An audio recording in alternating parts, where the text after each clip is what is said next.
मंजू एक middle class family की लड़की थी जिसकी शादी हो जाती है बड़े घर में। मंजू के ससुराल वाले बहुत ही अच्छे लोग थे और उसका बहुत ख्याल भी रखते थे, जो कहीं ना कहीं मंजू के मायके वालों को पसंद नहीं था। आखिर ऐसा क्यों? चलिए देखते हैं। कल्याणी जी आ गई स्विट्जरलैंड घूमकर? मंजू: हाँ माँ, बहुत इंजॉय किया हमने, बहुत मजा आया वहाँ पर ठंडी ठंडी वादियों पर लॉन्ग कोट पहनकर मैंने बहुत सारी सेल्फी भी ली है। कल्याणी जी: हम भी तो तुझे 10th स्टैंडर्ड में मनाली लेकर गए थे, तब तो इतनी खुश नहीं हुई थी तू। मंजू: माँ, मनाली और स्विट्जरलैंड में कितना फर्क है, सोचो ना।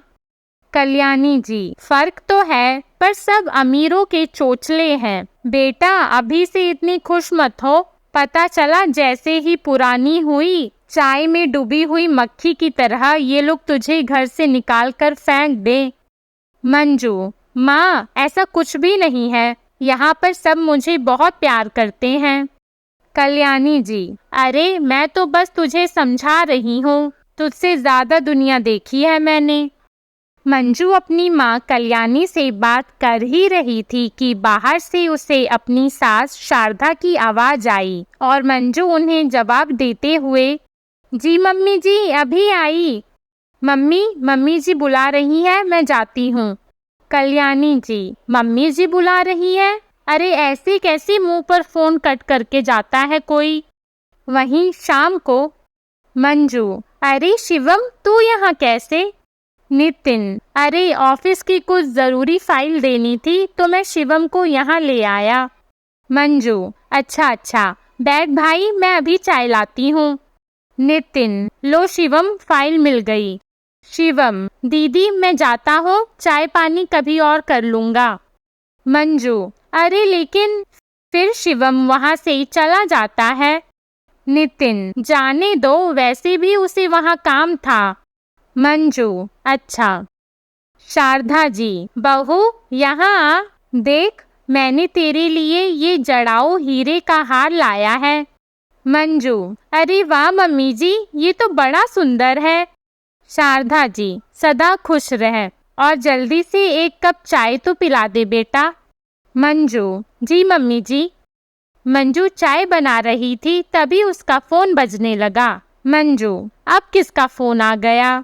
भाभी। अरे भाभी अभी क्यों कॉल कर रही हैं? हाँ भाभी, कैसी हो? भाभी: बढ़िया दीदी, आप अपना बताओ। मंजू: मैं ठीक हूँ। पता है भाभी, बहुत अच्छे समय पर कॉल किया है आपने। मम्मी जी अभी मेरे लिए जड़ाऊ हीरे का हार लेकर आई। भाभी: अच्छा, एक बार सुनार को तो दिखा देना दीदी, क्या पता नकली ना हो। मंजू: कैसी बात करती हो भाभी, माँ जी मेरे साथ ऐसा थोड़ी ना करेंगी। भाभी: मम्मी जी ने तो शादी के समय ऐसा ही किया था, और आपके ससुराल वाले तो उतने भी अमीर नहीं लगते कि जड़ाऊ हीरे का हार दे दें। मंजू: हाँ, बात तो आपकी सही है, लेकिन जो भी हो, माँ जी ने इतने प्यार से जो दिया है। भाभी: प्यार की तो अपनी ही बात है, लेकिन अलर्ट कर रही हूँ आपको, संभल कर रहना, ये सास ना बड़ी बुरी चीज होती है। मंजू: मेरी चाय बन गई है, माँ जी को चाय देनी है, मैं बाद में कॉल करती हूँ। भाभी: है, फोन ही कट कर दिया इसने रात के समय। मंजू: यार ये ड्रेस कितनी सुंदर है, इनको बोलती हूँ दिलाने के लिए। नितिन: क्या हुआ, क्या देख रही हो? मंजू: देखो ना, ये ड्रेस कितनी सुंदर है, दिला दो ना। नितिन: कितने की है? मंजू: 50,000 की। नितिन: 50,000 में ये कपड़े का टुकड़ा बस? नहीं, रहने दो, अभी अभी तो तुमने इतनी महंगी शॉपिंग की थी। मंजू उदास होकर कहती है, ओके। शारदा जी: बहू, घर का सारा काम निपटाकर मेरे कमरे की सफाई कर देना, बहुत गंदा हो गया है कमरा। मंजू: ठीक है माँ जी। तभी मंजू की माँ वहाँ आती है। कल्याणी: नमस्ते समधन जी। शारदा: नमस्ते, आप अचानक यहाँ कैसे? कल्याणी, वो मैं इस रास्ते से गुजर रही थी तो सोचा बेटी से मिलती चलूं। शारदा, अच्छा किया आप आ गई, बैठिए। मंजू बहू, अपनी माँ को चाय नाश्ता कराओ। मैं अभी आई समधन जी, थोड़ा काम से बाहर जा रही हूँ। कल्याणी, आप आराम से आइए, मैं भी बस मिलकर चली जाऊंगी। शारदा, जी जी ठीक है। मंजू, बैठो ना माँ, आपके लिए कुछ खाने के लिए लेकर आती हूँ। कल्याणी, यहाँ नहीं, चल तेरे कमरे में चलते हैं।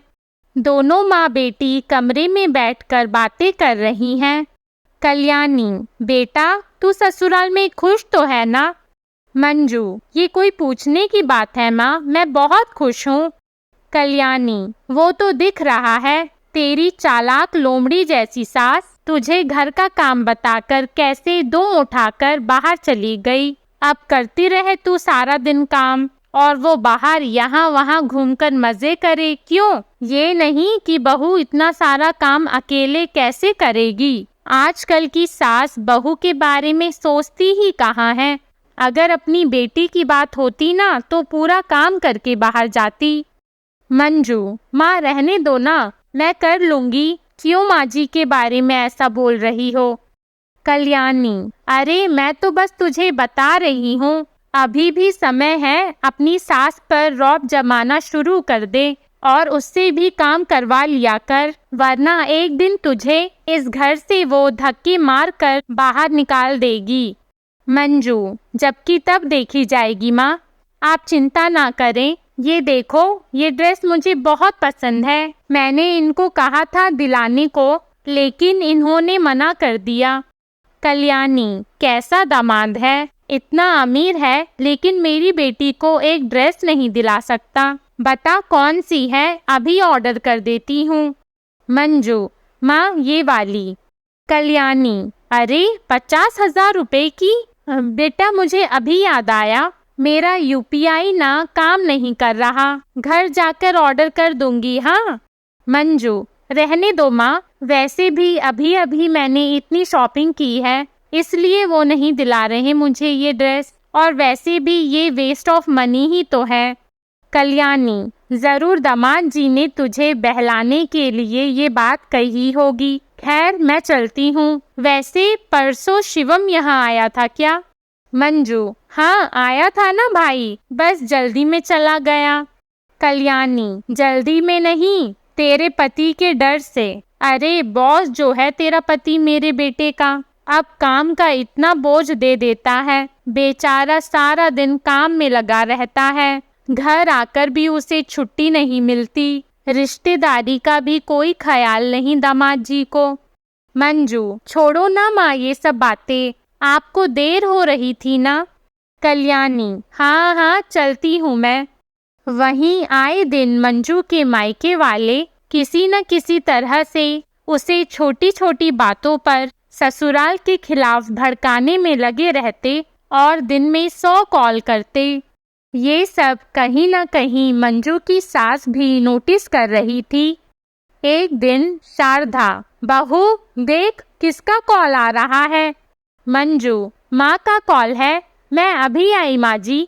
शारदा, आखिर ये माजरा क्या है, जब देखो इस लड़की के घर वाले इसे फोन करते रहते हैं। कहीं बहू ससुराल की सारी कमाई अपने मायके वालों को तो नहीं दे रही। मिडिल क्लास जो है, कोई भरोसा नहीं है। अगर ऐसा है तो मैं इसे छोड़ूंगी नहीं।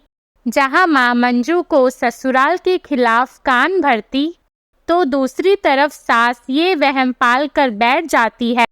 इसी वहम के कारण अब सास भी बहू से ढंग से बात नहीं करती है और उखड़ी उखड़ी सी रहती है। मंजू, माँ पता नहीं माँ जी को क्या हो गया है, ढंग से बात ही नहीं करती मुझसे। कल्याणी, मैंने तो पहले ही कहा था, नागिन है, धीरे धीरे रंग दिखाएगी।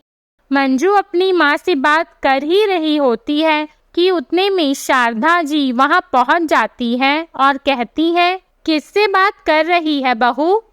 मंजू, वो माँ जी मम्मी का फोन था।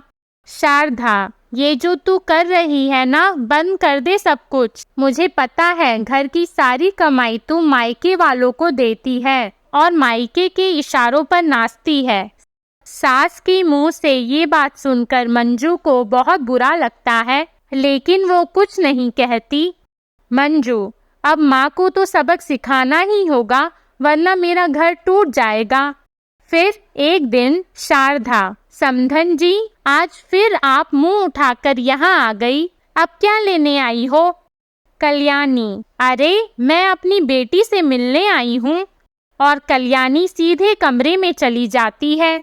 कल्याणी, देखा तेरी सास को, कितनी तेज है, ढंग से बात तक नहीं करती, पैसे का इतना घमंड। और उस दिन जब मैं फोन पर थी तो कैसे सुनाए जा रही थी तुझे। मैं तो कहती हूँ बेटी, तू चल मेरे साथ, अपने हिस्से का पैसा गहना लेकर सब तू मायके चली आ और वहाँ ठाठ से रहना। शारदा, वाह वाह, ये सीख दी जा रही है बेटी को, और बेटी भी वैसी ही है। मंजू, इनफ, बहुत हुआ। माँ जी, आप जैसा मुझे समझती हैं, मैं वैसी बिल्कुल नहीं हूँ।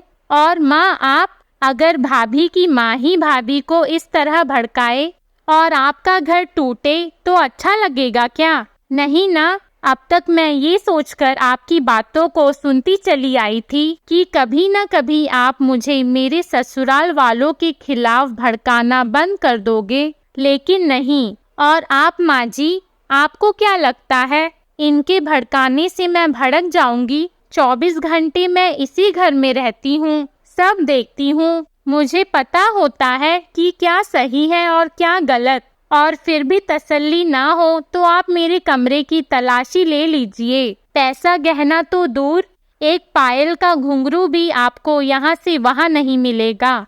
माँ, अब आप यहाँ से जाइए। जब घर जोड़ने की हिम्मत ना हो तो तोड़ने की भी कोशिश नहीं करनी चाहिए।